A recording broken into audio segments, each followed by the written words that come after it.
Do you like sports? Do you like art? What about science? Giraffes? Giraffe scientists that paint rugby games? It's all available on Audible, the biggest audiobook site with the largest selection of audiobooks this side of the inner solar system. No need to use your boring old eyes anymore. The ears are the future, my friend. Why, you're using them right now. So check out Audible and get your listen on. Go to www.readlearnlivepodcast.com/audible to start your 30-day free trial today. And I really believe this, John, is that the only goal in life is to give everything away. But the only way you give anything is to go gain it. So you got to go get experiences. You got to go get knowledge. You got to go get intellect, right? Like I said earlier, right? The only way to grow is to talk to somebody wise, journal, or read something good, or consume content maybe could be interpreted in that regard. I believe that, because how are you going to give it away if you don't have any?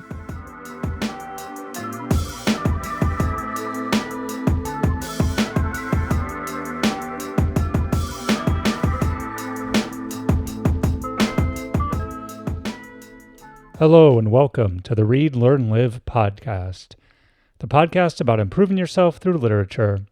I'm your acclaimed host, John Monaster, and I'd like to welcome you to episode 88, which also happens to be the number of constellations in the sky. Keep looking up. As always, if you have ideas for books you'd like to see featured, or if authors you want to put me in touch with, you can reach me at jon@readlearnlivepodcast.com. Today, I'm delighted to have the opportunity to speak with author Yogi Roth and his book From PA to LA. Yogi Roth is a storyteller who seeks and uncovers the humanity in sports around the globe. He's a Pac-12 Network's college football analyst, Emmy award-winning filmmaker, scholar, New York Times bestselling author, accomplished coach, motivational speaker, media personality, and host and world traveler. Over the past 20 years, Yogi has been driven by the power of sports and story. I hope you enjoy our conversation as much as I did. All right, everyone. Hello and welcome to this episode of the Read, Learn, Live podcast. I am your host, John Monaster. I am so excited to be joined by an old friend, Yogi Roth. Yogi, thanks for coming on the show. Yeah, man. I feel like we should be in like the Dead Sea right now doing this, or Right, overlooking like right. Masada or something beautiful in Yeah, Israel. something epic from our Yeah. trip. Yeah, we journeyed to Israel together in 2008, I think that was. So, wow, very long time ago, but so happy to have reconnected through LinkedIn and saw that you wrote an awesome book, and we're going to talk about it today. Really looking forward to it. Cool. So, Matt, I like to kick off all of these just by asking for a really broad overview. What is this book all about, From PA to LA by Yogi Roth? If you had to stop someone on the street and tell them all about it, what do you got? I hope the title does it justice, of beginning in a small town in Pennsylvania and making the journey out to Los Angeles. And for anybody from a small town, you understand what it means. So I think there's a lot of parallels that people who've made that journey and sojourn will relate to. Small town, how am I going to figure this thing out? To big city, I kind of am. Maybe I am figuring this thing out. I hope that that's what the book reflects. So you put the book together. You wanted to tell your story about kind of going from small town, big city, see if you could make it work. Uh, let's talk a little bit about that idea. So, uh, I always have to check in with people. Why did you want to do this? Writing a book is a very interesting decision to make. It's something that takes a lot of time and effort and thought, and you have to really commit to it.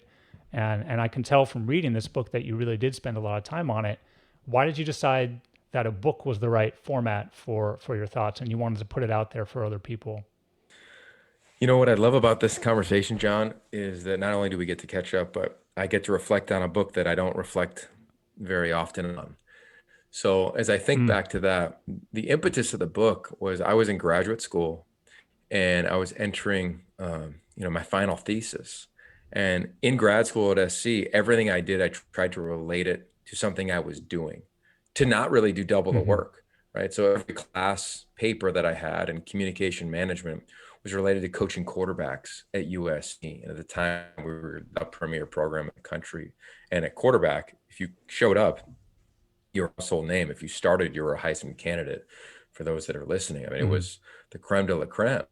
So what I wanted to do was do a final thesis that didn't have me, force me to do a boatload of research.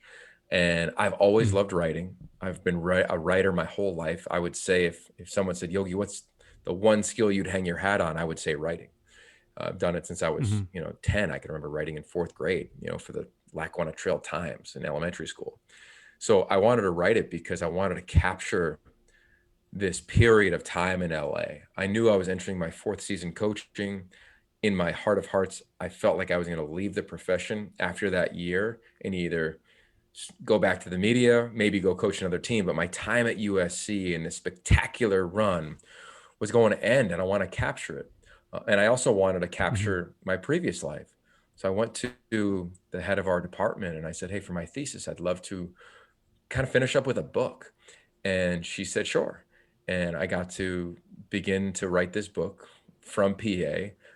I did that over the course of probably about a year. And then I wrote the part two of the book, which is to LA and my first 3 years at SC.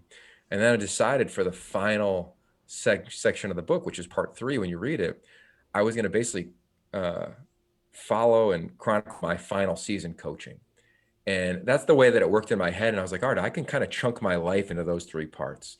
Growing up, having these Hmm. aspirations to play college football, live in Los Angeles, uh, and then make the move to Los Angeles in part two, and what that environment is like. And the final one would be like my final season coaching a premier team. And a big reason why I wrote it was, of course, that served as an element of my final thesis and getting my master's. But it also, to me, was like, I'm going to be able to give my kids this.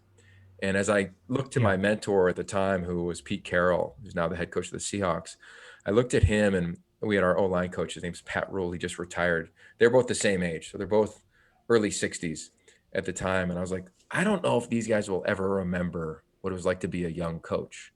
They worked for Lou Holtz, who Hmm. was an iconic coach in and of itself. And they remembered moments, but they didn't remember details. And I said, I'm at such an iconic time and place in college sports right now. I want to remember the details. So that's why I wrote Hmm. it, from a soul standpoint. So my kids and myself remember what it was like to prep for Ohio State or Penn State in a bowl game or go through the doldrums and the challenges of a season. I just wanted to capture that and record that for, the future house that I still hadn't built or even lived in. And I'm so glad I did it now to be able to look back on those times Yeah. to learn from them and still teach my older self things that maybe I would have forgotten from that era. Yeah, definitely. I think those are all great reasons, and it's so nice to be able to go back to that. And that's also a reason I really enjoy doing this podcast is that I'll have all these recordings, in perpetuity, where I can go back and listen to interactions and engagements with really great people like yourself, and to hear from them. So yeah, I hear you on that. Just kind of using the medium as a memory for yourself can be really great. Yeah, I think that's a big part of storytelling. When I talk to athletes all the Hmm. time, um, I'm always in locker rooms, and I often remind athletes that they're not a brand, right? Everybody wants to consider themselves a brand in this era, and I say you're a human. And when you take your helmet off, you've got a story to tell. And I think for me, I've always felt really strongly about that. For me, it always began with, "Is your real name Yogi?" Right? And I had to have a story to tell. Like, where did that come from? What was that name about? And I think that just bled into other areas of my life. And then once you got into competitive sports, as you know, it's every season, every game is a little story in and of itself. Heck, every play could have a little Hmm. story in and of itself. So I think I've lived like that. And even now, looking back at almost 40 here, every film or book or even broadcast I'm a part of, I'm just a different version of a storyteller, right? Just like I am at night with our 6-year-old, Hmm. reading him a book every night. Like it's the same deal. So I think we all have a lot of stories in us, and I think it's really important to write them down. Right? Psychology, I think, says like for true growth, you have to do one of three things. One is journal or write things down. Two would be to be around wisdom, someone Hmm. wise, and three would be to read, right? You got to do one of those three things to just evolve. And I've always felt Yeah. writing things down was a way to express and communicate. Yeah, definitely. So speaking of stories, let's talk about your story now. I want to roll the clock all the way back, and I want to ask you about your life as a kid. What was it like growing up, in that very small community in Pennsylvania? It was magical. You know, I'm Mm, cleaning out our office area and I came across two pieces of paper the other night that had the rules to the Dalton NBA. Dalton was our town, and we created a little summer league that we called the NBA, and there was four of us. Right? That is just a subtle example of like growing up for me on the asphalt of Dalton, Pennsylvania. It was a place where you thought you were going to go to the NBA, right? Or you thought you were going to play in the NFL. Like, and when we picked our teams, it wasn't I'm going to be the red team, the black team, the blue team, the white team. It was all right. I'm Bird, I'm Magic, I'm Barkley, I'm Jordan, right? yeah, Like, and if we were playing tennis, it was I'm Edberg, I'm Courier, I'm Sampras, I'm Chang, right? And if it was the NFL, it was I'm Montana, I'm Rice, I'm Kelly, I'm Thurman Thomas. Like, yeah, so yeah. growing up, uh, every dream that we had didn't just have three other people pouring, a little bit of gas on it. It was gallons of gas and firewood. And if you had a dream, it got lit up. And I don't know where that came Yeah. from, man, but that was it. Like nobody ever told us, oh, you're too short, you're too small, you're too slow. Mm, And when that did happen, I remember vividly when it happened to me, I turned to writing. But growing up, nobody was ever saying you couldn't do something specifically athletically. And I believe it. Like I look at those four guys now, or three, including myself. One of them is the coach for the Seattle Seahawks, coaching the linebackers, and one of the youngest coaches in the hmm country having success. Like one is me on television and telling stories. The other two, one works at a university and the other one is doing his thing in the financial world in New York City. So I just think that it gave us a confidence. And I look now at kids, and confidence is something you gotta help kids get, because it's so hmm easy to lose that because of a mobile phone. Yeah, yeah, exactly. And, I think the book talks a lot about how as a child, you really started to develop these like competitive tendencies. Like you're saying, you guys are playing ball, you're doing whatever, and you're competing against one another, and you do this a lot. And you told this story in the book about Aesop's fable and this like childhood production that where you auditioned for, and it just went horribly. Basically, you fell flat in your face, and but before that, you were sure you had it. You were like, okay, this is it. I got it. I practiced, and then you stood up, and it didn't go well. And I just thought it was an interesting story because so much of the book is dedicated to your being a competitor and you're pursuing excellence and trying to win. And so in this case, you didn't. And I'm just curious to kind of link that to your entire career in sports. How do you think about failure, and how has that shaped your thought around success even? What a good question. Not surprised, John. Not surprised, man. I can remember our dialogues on, they weren't Greyhound buses, but they were that version of it, through the streets of Israel with 26 other students from Los Angeles Yeah, or from the United States. yeah. Uh, okay, how did I define failure? You know what? At a young age, I had a really clear vision of that word. And to this day, hmm I have the same vision of that word. And to give it context, I would always be perplexed when I would read Jerry Rice, when he would be quoted, when he would say, I work in the fear of failure. And that's what drives me, the fear of failure. And I hated that he said that. He was my hero. You got to imagine, like, hmm I got to interview him a couple of years ago, and like, it was like one of the few things I really wanted to accomplish in my immediate life. And it still bothers me that he said that. I didn't have anybody teach me that. I don't remember anybody sitting me down and saying, Yogi, don't let failure drive you. But I remember very clearly at a young age saying, if I don't fail, like, how am I going to grow? So I've never been Mm, afraid of it. Like legitimately, I don't know why or where it came from. I'm like having thoughts now as I'm saying this of maybe where it came from, mhm. but I was never afraid to fail, like legitimately. And I still don't enjoy failure. I've bombed auditions dramatically. I've bombed on television on a weekly basis, but I never was afraid of it. I've never gotten on stage or around a mic and felt like, I don't know about this. And so I don't know where it came from. I wonder if a therapist might say that I learned that because my mom's parents were Holocaust survivors, and nothing was ever that intense to me as a kid because I knew what they went through was like real intensity, real challenge, real Hmm. difficulty, real stakes.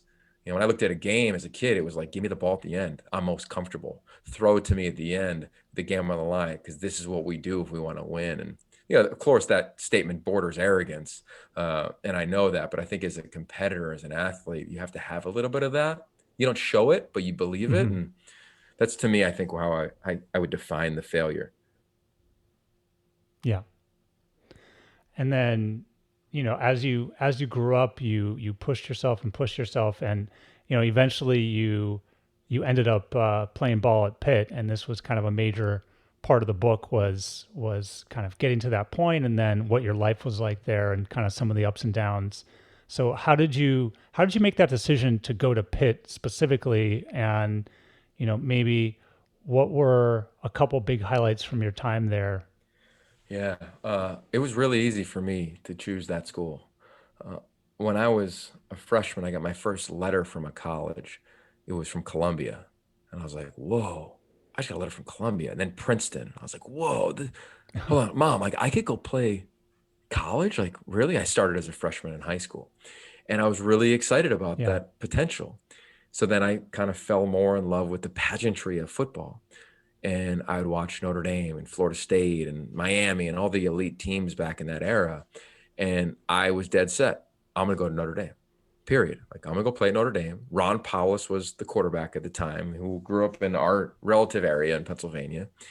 And he was kind of my Hmm. hero. I got a signed picture from Ron Powlus above my bed and a signed football that I slept with every night that said, "Dear Yogi, best wishes, Ron Powlus, number 3." Right? Like that's where I was going. Yeah. And I went out to summer camp there with my dad, and Bob Davie was the head coach. Urban Meyer, current coach of the Jacksonville Jaguars, was the receiver coach. And I was told they have one scholarship for a receiver. And it was me and a guy named Ronnie Rodimer. Ronnie Rodimer is all 6'5", 230, beautiful looking Randy Moss comparison body. And Yeah. here's me, 5'11", 180 pounds, clearly not that physically imposing. And every drill that we had, I cut the line and I was first. And then they would move Ronnie ahead of me. And every drill, I would do the same thing and they move Ronnie ahead of me. And I Hmm. was getting pissed. And I was like, well, I'm playing better. Yeah. This is just my interpretation. Like, if I watch the film now, who knows what I would have really thought. But at the end of the day, they offer Ronnie Rodimer the scholarship, which makes sense. Again, he looks the part, better upside, the whole thing. And driving home, I was so angry, failing, right? I didn't achieve what I set out to Yeah. achieve. I said, I'm gonna go, who Right. plays them? And Right. Let's look at and their that's where I went to schedule. Pitt. I didn't know anything other than the receiver coach was a former walk-on himself. I knew him, so I knew I'd have a chance.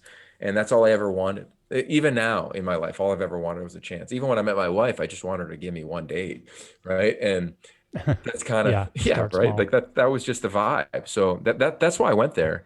And it was fascinating, man. I went there in the summer.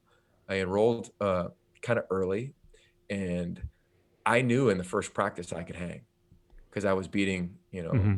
I was competing, I was hanging conditioning wise, or catching the ball or running routes. I was like, I could play at this level. I just got to beat the politics of it, which exists, right? The scholarship guy is going to always get 10 more opportunities than the walk on, if not 20 more opportunities. And all I said was, just give me Hmm. one. And then I got one. I said, now give me two. And then give me three. And then I ended up playing in our second game of the season as a freshman. Then I started as a sophomore and got put on scholarship after that. So it was kind of a storybook career in that regard. I think from a walk-on to a scholarship student athlete, and I wouldn't have it any other way. But Yeah. again, it, it's kind of funny. I'm thinking about it now. Failure's never even been a thought, and that might be jacked up, but Mm. I think about it of like, of course I was going to play at Pitt. That was my mindset. And yes, I was going to get a scholarship. Of course that was going to happen. And of course I was going to write a book and Yep. make a movie and people were going to like it. Like, that's arrogance. But I think in the competitive mind, if I go back to being a kid, it was all about like, yeah, you can do anything, man. And I know now I can't control any outcomes, like at least I used to think that I probably could. What I've learned, and I try to tell kids now, is that usually they don't say no if you've earned it, or they don't turn you down if you've earned it. Yeah, I think that's a great philosophy, and you talk about it in the book, and it actually reminds me a little bit of Stoicism. I don't know how much you've read into Stoicism, but there's that idea of like I think it's like a circle of control or something like that. But the idea is that yeah, you control yourself and not others. So as you're trying to achieve in life, you do your best as possible, and whatever other people do, in the end, it doesn't matter because you've done your best. And I think you know it's a helpful way because it really forces you to look at yourself and take responsibility for your output. I think as athletes, you're always taught like control the controllables, which is a thought that's pretty much in Hmm. line with what you just said. And that's really hard to do, right? Because you want to, Yeah. evaluate the controllables and manipulate the controllables or put yourself in the best position to change the things that make those controlling decisions.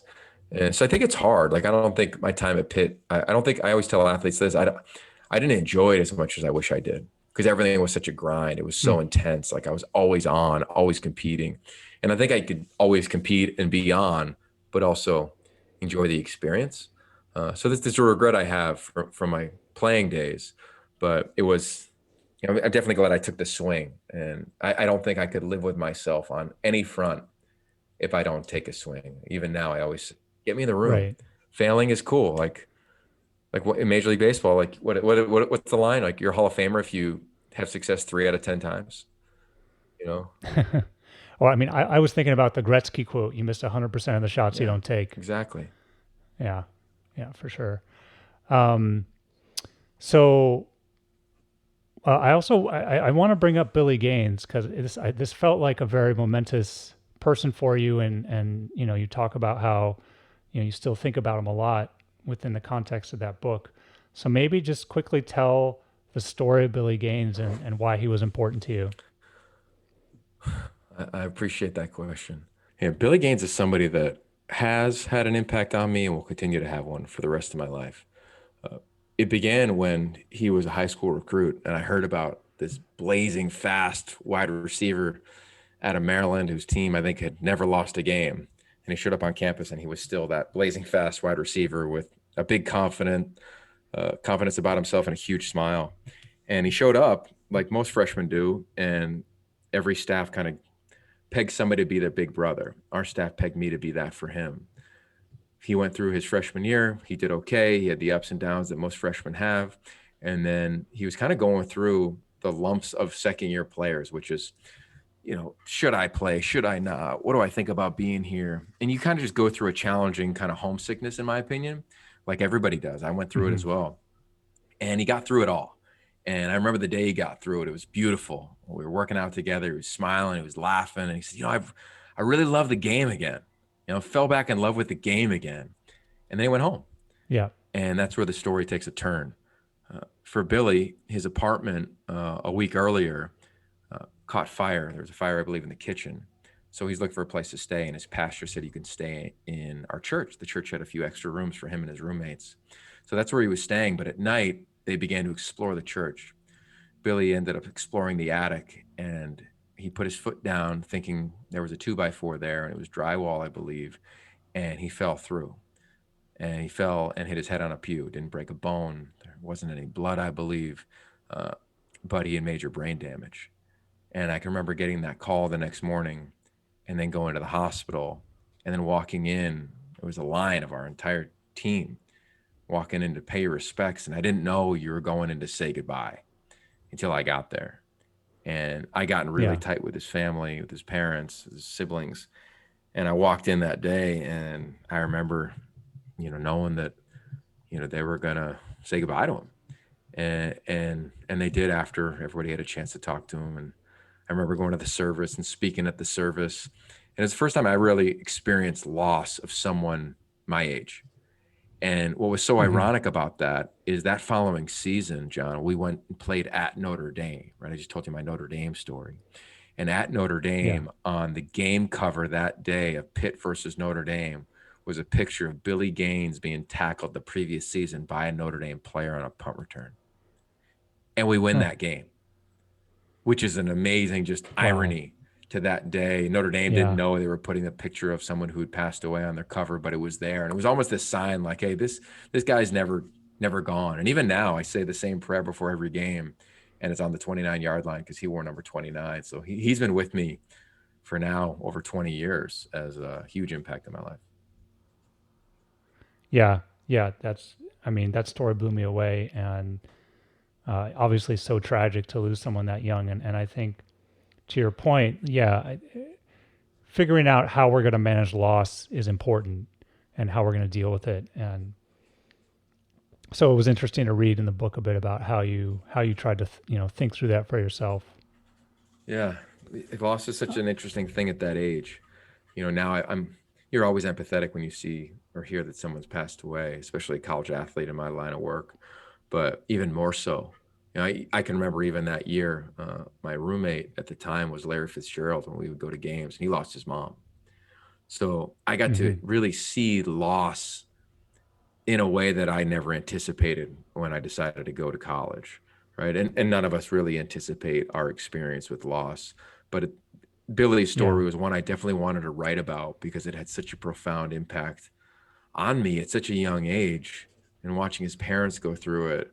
I think he was even engaged, his fiance go through it at the time. And somebody that was so close to me. And like I said, one afternoon we're, catching balls off the jugs machine, and the next day he's not there. And I think about that Yep. pretty often.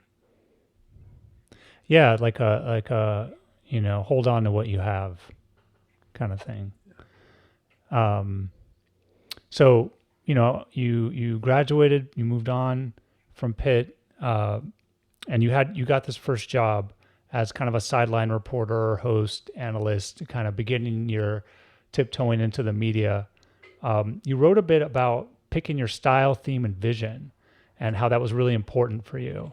So I'd love to hear more about like at that time in your life, why that was important, and what you ended up picking, and then maybe how that's evolved, given all of the experiences that you've had. The ones that you wrote about in the book, but even since then with the media, and how that might have changed, the way that you present yourself and kind of your vision around, some of these Yeah, goals. that's a cool question. When I was getting out of coaching, I can remember going up to Coach Carroll and a guy named Pat Kerwin. Pat Kerwin was former GM of the Jets, and now he's voice on Sirius XM. And they said, "All right, you're going to do the media. What are you going to be?" And I was like, "Well, I'm going to be Herb Street." Kirk Herbstreit is who I was referring to, Hmm. who was similar to me, a friend of mine at the time and still is, who had an average career playing uh, and wasn't a household name as a player, but was going to go find his way in the media and not have to be the most famous guy in the room, but just the most credible guy in the room. And they looked at me and they almost laughed and they were like, "Well, why don't you try to just be Yogi Roth instead of Kirk Herbstreit?" Yeah. And it's weird because as you grow up, like what did I say earlier, right? I'm Rice, I'm Jordan, I'm Montana, I'm Yeah. Yeah. You Edberg, have right? idols. Like in sports, Yeah. you model so much of your life, and then I think there comes a point where, as a head coach, you have to be you, or as a TV personality, Hmm. you have to be you, but you get impacted a little bit. And they said, okay, Yogi, if you're gonna go do this, go develop your style, your vision, your theme, and philosophy. And I said, okay, I can go do that. They said, okay, go and then report back. Now you got to remember, I'm around Pete Carroll 24/7. Yeah. This guy had the biggest influence on me in my 20s, and I'd argue one of the biggest influences on my life to this day. And his whole thing is philosophy. I wrote his book about his philosophy. Like it is all philosophy all the time.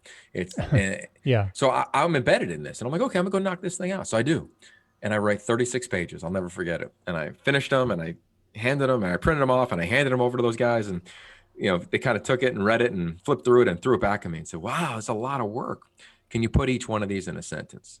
And that was the Huh. challenge of, Yeah. can I get really clear? Like, can it get crystallized? And then I got there. My Hmm. style, which is still the same to this day, youthful, energetic, and honest. Everything based on fact first, opinion second. Like I have to ride like Mm. that because I'm not a hot take guy. I want to stand on my name. I'm not trying to call people out. And if I am, I'd say it to your face. That's who I am. Mm. So when I am critical, which isn't often, but I would say it to that individual's face, whether it was a fellow journalist who I think is off on his opinion, or whether it is a coach or a player who does something I don't agree with. But I'm not going to just spout to spout, which is the era that we're in. So that was my style. The theme, Pete would always say the theme to his program was to do it better than it's ever been done before, and I definitely Mm-hmm. took parts of that, even around like the vision for the program. Like, what are we trying to do? We're trying to do it better than anybody. We're trying to do it better than it's ever been done before. I think where that's evolved for me around vision and theme is my vision is to live a full life now. I've got 2 kids, I've got an amazing wife. I want to see the world. I don't want to sleep in my office like I did in my 20s. I want to Mm. make sure Yeah. that I'm not just seeing my kids as they go to bed. I want to see them when they finish school. And I've been around enough, I think, mentors, and I'm sure you have as too, John. Like, it goes by fast, and you're not going to remember the 10 emails you sent, but you will miss the 10 times you didn't get to tuck your kids into bed. So my vision has changed, Mm-hmm. and the theme in my life really is crystallized of, I'm about seeking and uncovering humanity in sports around the world, right? But every one of those words I unpack. Like, I'm about seeking. Like, if I'm not curious, I'm probably not interested. Uncovering, like, I want to learn something. I have a rule on my own podcast where I don't ask a question. I only ask questions I don't know the answers to, right? Humanity. Mm. I think we're all human at some level, and we can get robotic at times. So I'm into humanity, and of course, sport and performance and storytelling, they speak for themselves.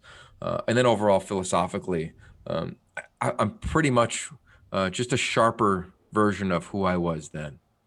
My philosophy is I want to enjoy the people that I'm around as much as humanly possible.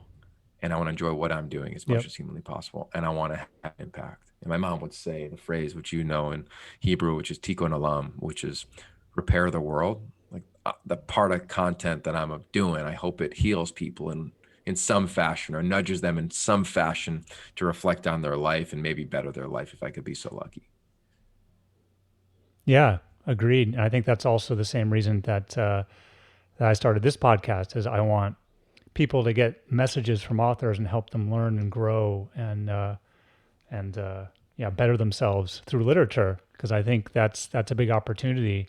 And whether it's nonfiction or fiction, there's always something to learn from a book.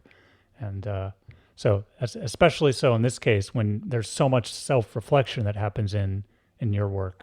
Yeah, thanks, man. I think the real work is in that reflection, which isn't easy. Hmm. I know that, for damn well, but I think that's the only way for growth. Right? I always say this when people ask me, "Hey, give me a key to life." I was talking to a UCLA defensive back earlier this morning, and he's asking for advice, and I really believe this, John, is that the only goal in life is to give everything away, but the only way you give anything is Hmm. to go gain it.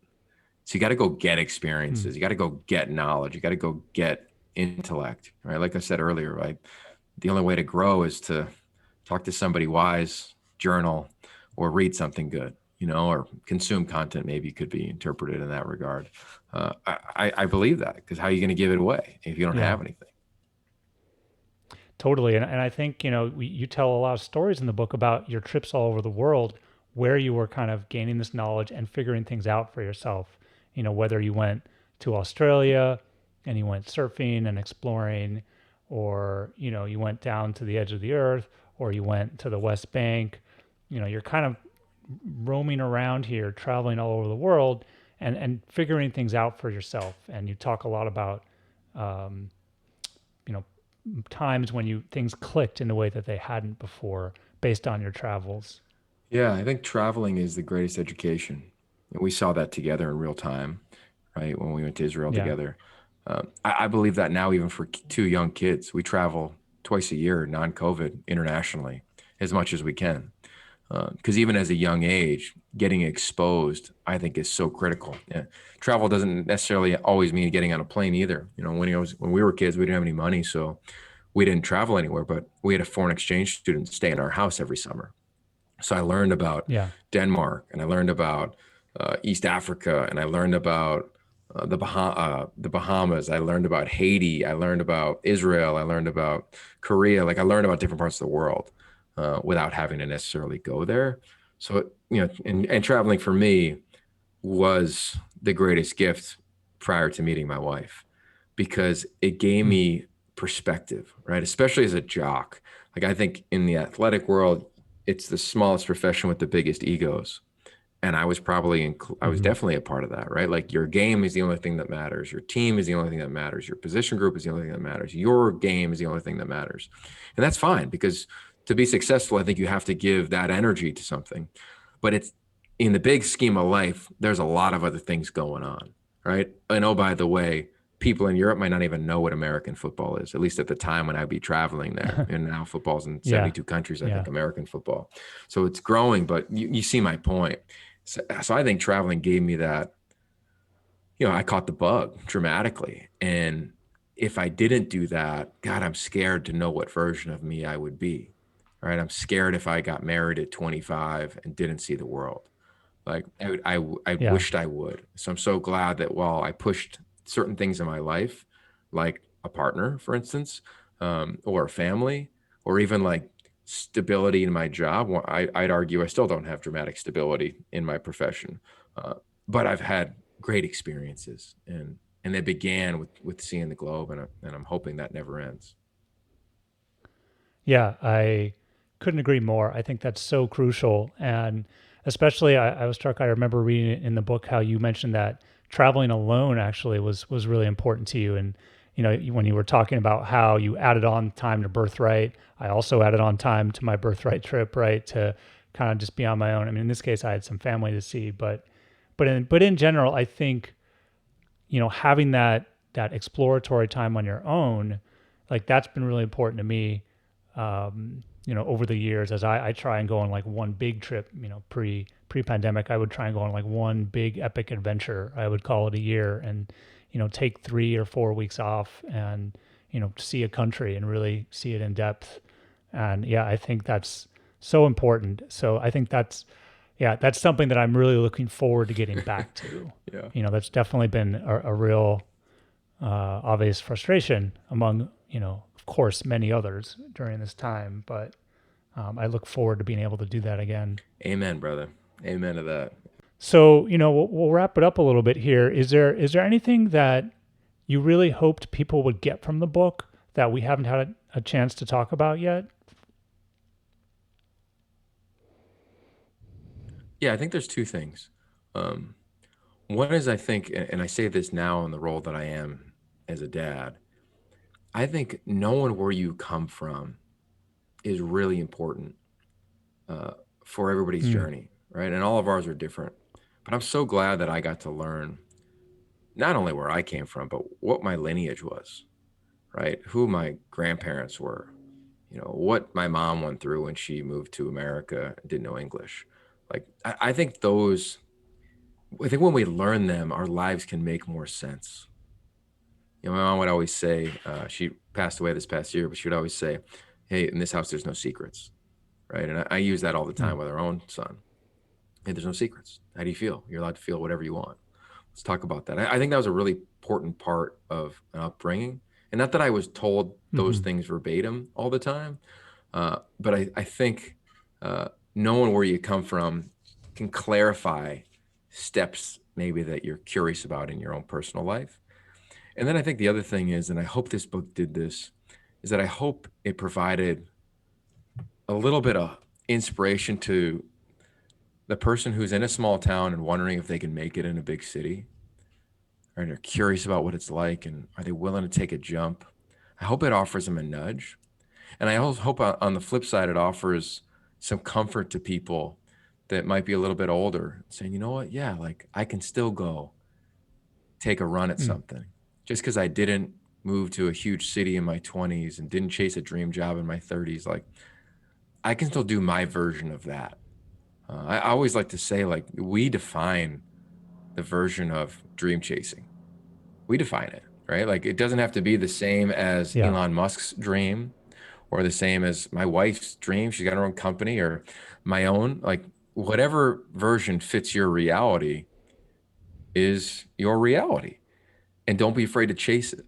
I think well, I always tell quarterbacks this, like, be a product of the process, not a prisoner of the moment. And I think I hope, Hmm. or at least I hope this book gave people a nudge wherever they were at to go chase, go compete, go enjoy the things that they really enjoy, or explore themselves. So what is it that I really enjoy? Because that's what the book did for me.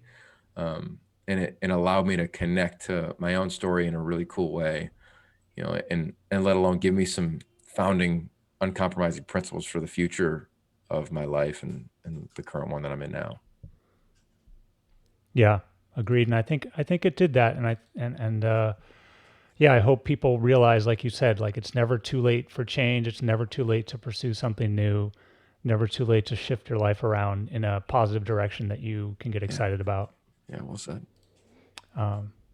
So, all right, well, I like to end with a quick thunder round here. I'll ask you a couple questions and we'll call it a day. Cool. All right? All right, man. What is your favorite food and or drink? Kind of changing right now. I was a big hummus guy, but I kind of got a little Yeah. burned out on it. I was eating it literally like every single meal. Oh, were you getting into the flavored hummus Oh, of though course I game? was. Yeah, Okay. of course I Okay. was. Good. But I think I'll probably still net out there. Like I'm looking for a new favorite. I don't have one right now, but like when it's hard, give me pita, hummus, That's some right. veggies, and my life is happy. Good. Oh, my favorite drink, tequila. Yeah, I'm good. A little bit of Clooney's tequila and some ice will make me feel really good about my life. Where is your favorite place you've ever been? A tie. I Hmm. mean, every place is powerful, right? Like immediately I Sure. think of going to Laos, Cambodia, like Israel, like powerful places, Cuba. But I would net out San Sebastian, Spain, Hmm. and Bali, Indonesia are two of my Hmm. favorite places. I've been to both of them multiple times. Both incredible surf, really healthy and fun food. Uh, you know, Spain, you could bounce around to different places, of course. Indo, you're pretty much stuck, but I can go live in probably either one of those tomorrow if you ask me to. Yeah, I was going to ask actually. In the book, you mentioned going to Bali and then you went off to a little island to surf. So was it Nusa Lembongan by any chance? Because I've been to that island. Yeah, it was. Oh, that's funny. Yeah, so I, good. uh, I definitely took surf lessons there and hung out there for like a week. Just and the best one of my favorite parts of that was the lack of artificial light. So at the nighttime, you would just look up and see all of the stars and feel just that amazing sense of place within the galaxy. I really enjoyed that part of it. Amen to that. Yeah, we're trying to get back to Bali as quickly as possible. Yeah. All right, last question. If you could wave a magic wand and change any one thing, what would it be and why? Part of me is like the college football playoff. Like, could you expand that? But no, I think what I don't know, it's tough. Like I think with kids, you have a different outlook on life. Hmm. Uh, Part of me would change where we are with technology. Like there's so many benefits, right? There's so many benefits to getting news out on Twitter, for instance. But man, there's also some downfalls, Yeah. right? Whether that's bullying, screen time, anxiety. I mean, there's a lot that goes with that. Um, like what I wish that I heard in my neighborhood when I go back to Dalton, Pennsylvania, where this book began. I wish I heard basketballs bouncing and Hmm. kids talking. My parents would always say, ever since you left, we haven't heard that on the streets. And I want to hear more play, So there's part of me with that. And then I think the part of me also goes to like when you're 18, like you're forced in this country to have a gap year. Unless you're going to go play Yeah. sports, but like go travel the world, go get a perspective and get out of your little bubble. And even if you do play, I think it'd be beneficial for a lot of athletes who are hypersensitive to their own, name, image, and likeness to go see the Hmm. globe. I think it gets you uncomfortable, and I think that it expands you know, your your brain on just so many brilliant levels. Yeah, totally. Agreed. All right. Well, this has been awesome. The book From PA to LA, author Yogi Roth, and old friend of mine. So great to reconnect with you, Yogi. Thanks for coming on the show. Yeah, thanks for having me, man. I appreciate the time. Thanks so much for listening to this episode of Read, Learn, Live. If you liked it, tell a friend and subscribe on iTunes and Google Play. If you hated it, tell a friend and subscribe on iTunes and Google Play. And so it goes.